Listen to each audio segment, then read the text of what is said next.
guys. Thanks for joining today. We've got some questions for you as we head into the new year. I know rates have been a little bit high the last couple of months, and that's on people's minds. So as somebody who I feel who has a good broad understanding of macroeconomics and understands the elements that might anticipate or bring about a reduction there in the mortgage rates, talk to me about what people should be keeping an eye on, and how they can anticipate a rate drop if you think there's going to be any rate reductions this year, and like I said, what might precipitate that. And then secondly, I know a lot of people have these questions. They ask you, they ask me, but just for people who are watching, why do the mortgage rates not lower when there's a lowering of the Fed funds rate? But yeah, go ahead and get into it if you don't mind. What's going on with this year, and what might be setting us up for a reduction there in the mortgage rates? Yeah, great. Thanks for having me, and Happy New Year, everyone. So as a mortgage loan advisor, I'm constantly watching the micro and really the macroeconomics of the financial sector. If you look back, you can trace almost the day after IRS taxes were due, so October 15th for the extension of people who, didn't get it done in April. 10/16, October 16th, Janet Yellen came out, our U.S. Treasurer, and said, look, we just did not get enough revenue from taxes, and we have not been able to balance our budget well enough with all the other revenue that the government receives. We're actually going to run out of money before the end of the year. So that was a statement she made publicly. The minute that she said that, the U.S. Treasury also, probably a week beforehand, realized that they were going to turn up the interest rate yield that they would give investors in exchange for investors buying 10-year Treasury notes. So a 10-year Treasury note is just a way for the U.S. government to say, hey, I'll give you this coupon. You give me money today, and I'll make sure you get paid back this interest every 6 months for 10 years. Went from 3.65%, which was actually starting to be very attractive for us in the rates market. It jumped to 4% in 1 week, and now it's over 4.5%, and on a scary path, honestly, to 5%. It's actually 4.7% today as we're filming this, but there's a lot of fluctuation. There's a band where it could jump to 5% pretty quickly. Here's why that's happening right now, and here's why that's important for rates. And I'll kind of put a bow on this for us, Josh, so we stay on topic. But essentially, the 30-year mortgage, which is what average households typically get, and the 10-year Treasury note have a correlation. So if the 10-year Treasury note is at 4%, historically over the last 20 years, since 2004, there's been a 1.5% increase in the 30-year mortgage rate. So if Treasury's at 4%, 30-year mortgages are at 5.5%. That'd be great, right? But due to the phenomenon and the financial solutions out of the pandemic, we've seen a big gap increase to now 2.5%, sometimes depending on the time frame, 3%. This is why the Treasury note is still high. The government balanced the budget. There wasn't a closing. There's still talk that there could be another closing in Q1, but everyone in the economy is pretty optimistic from a business standpoint, not political, from a business standpoint, that the new President-elect Trump, is going to be very pro-business, which means inflation is going to go and get away from us again, maybe 3%, maybe 4%, not 2%. That really concerns investors to really invest. You saw in the last week and a half here a drop in the stock market. They want to re-put money into something a bit more safer. Now, that's really what we want to be watching. You asked me what could we watch over the year as the rates go down. There's two things. It's the 10-year Treasury note. We'd really like to see that get down closer to 4%, honestly. I don't know if that's going to happen before April. And we want to watch the unemployment rate. And I've talked about this in some of our meetings at the office, Josh. Quickly, unemployment is really a big focus this year. Lots of retail stores are closing and not reopening, big box retail stores. And the amount of jobs out there that, if you lose your job or decide to quit your job or just, get laid off from your job, the amount of jobs out there have heavily reduced for an individual to go get the same income. So they can get work, but it's going to be a lot less. That's going to retard inflation the other way. So we really want to watch that. Any comments on that before I move on? No, in essence, when the Treasury yield increases, that's competing with mortgage-backed securities. Let's say, just tell me if this is correct. Yeah. Competing for investor dollars. Is that right? Okay. Yeah, so big time investors, right? Not like mom and pop, you and I, that just want to put, $50,000 or $100,000 into the market. Hedge funds, millions of dollars. They have a risky side of their portfolio, but they want to balance out the portfolio with something assured or certain that gives them a nice yield over a significant or distinct period of time. Okay, so it just helps balance out risk. And the shorter the time frame is to get your money back, 10 years versus 30 years, the lower the return can be. Because if you're in the investment technically for 30 years, you should get a better yield for being in something that long. The duration requires a higher yield. So when that 10 year gets closer to 5, it's a third of the time of a mortgage, and the return is actually not too bad. A lot of people leave the mortgage-backed securities market, go get that 10-year rate.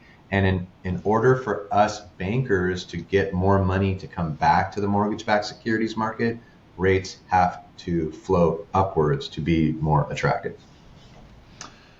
That's great. That explains it. If you can, touch on why when the feds cut the Fed fund rate, why don't consumers see an automatic reduction in the mortgage rates? Because there's some correlation there, but there's not exactly a perfect connection. Can you just describe that for people?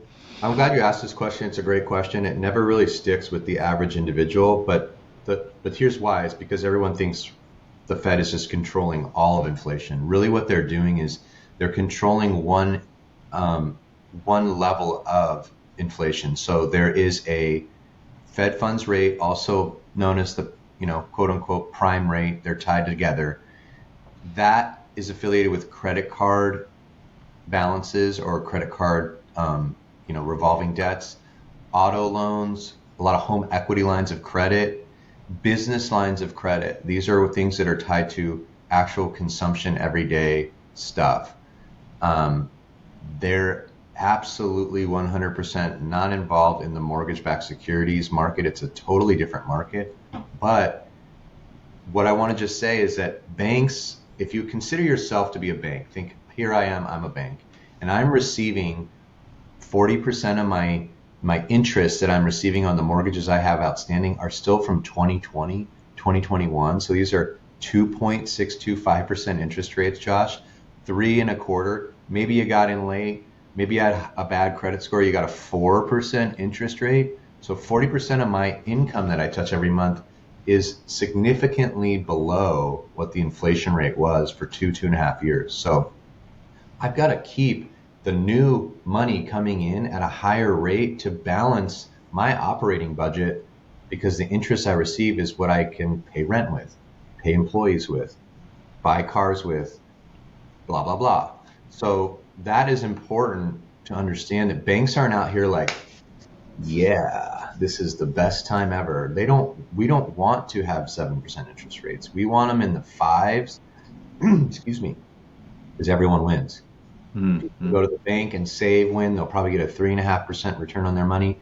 We can do real refis for people that, God honest, need them. Maybe people that have run into consumer debt and need to reshuffle some of their debt, divorces, just elderly individuals who need to maybe get a line of credit to supplement some income. We can't really do that as easily at 7%. So to be very clear though, when a Fed funds rate, or the Fed comes out and says, look, we're cutting rates 0.25%, a lot of times the 30-year mortgage will go up, because a investor who's looking at the securities market or maybe the stocks market will think, that actually could boost some of the companies I'm interested in because their costs would go down on a day-to-day spending cycle. So let's put some money back into equities. And when those investors that sell out of the mortgage-backed securities to buy equities happen, we're back in the same scenario I talked about with we have to increase the interest rate to attract more investors back to the mortgage-backed securities market. Thanks. Let's take the macro view, macro perspective, and let's pull it down to that micro perspective for the individual consumer who might be thinking of buying a home this year. It could be their first home. They've been saving up. They've got some money saved for a down payment. Maybe they bought a condo a few years ago and they're ready to step up into a larger single family yard, a home with a yard. Maybe they need room for their kids or their dogs or whatever their life situation is. They need more room. They're thinking about making a move, taking on a mortgage, either their first mortgage as a first-time home buyer, or maybe they're kind of contemplating the pros and cons of selling their condo and they've got a 3% mortgage and going into a much higher mortgage rate. Should people be thinking this year, date the rate, marry the house? Should they wait for interest rates to drop? Should they be asking the seller for concessions?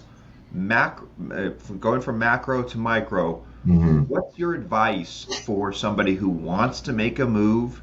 They want to buy their first house. What kind of strategies can they employ timing wise? What's your advice for somebody like that? Yeah. Look, so if you're a buyer, it's not a great environment for you to feel warm and fuzzy. Rates are high, inventory is low, and so the options out there for you may just not feel right.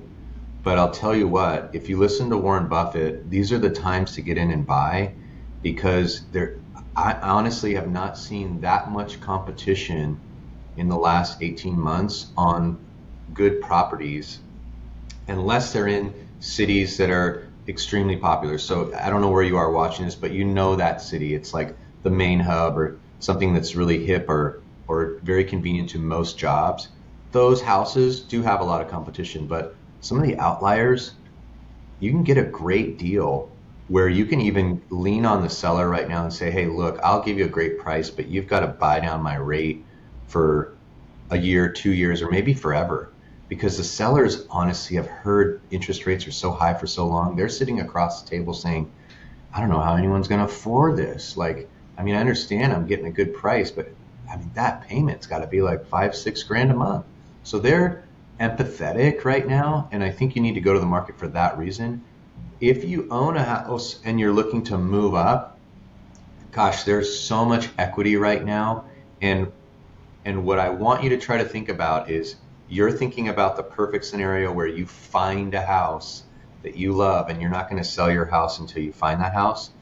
Unfortunately, that is the toughest transaction to do with the most pressure and ends up usually costing you more because you have to appease the seller, overpay to convince them you can go sell your house.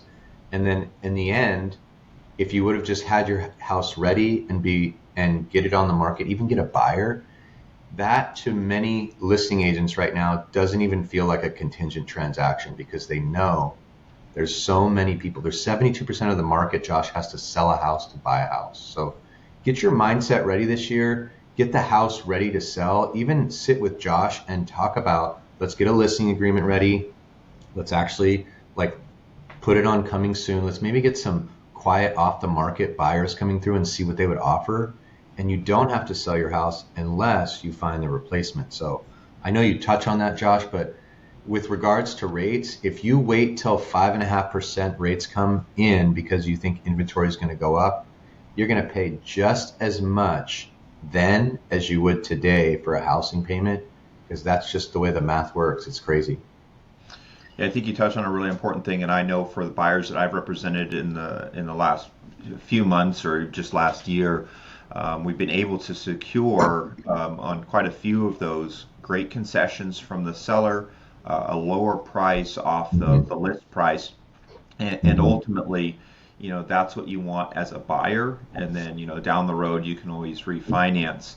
But understanding that buyers, all the buyers that have to take on a loan, not talking about cash buyers, but all buyers have to take on a loan, are going to be dealing with these high interest rates. It's going to reduce the buyer competition out there, and sellers are going to be more open to concessions.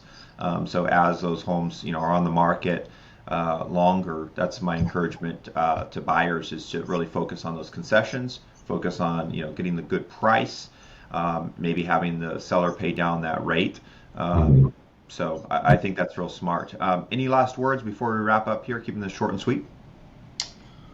I just think it's a really good year to look at your personal finances if you already own a home, and think about what would your life look like if you took some of the proceeds of selling your home, moved into another house, but paid off all the consumer debt that you may have accrued over time, student loans, maybe the truck payment, and what would that look like? I think there's a really big epiphany sitting right in front of you on how your cash flow could probably be the same with a much better house for your family's needs. So think that way, and I think you'll win in 2025 if you want to go purchase a new home. Awesome.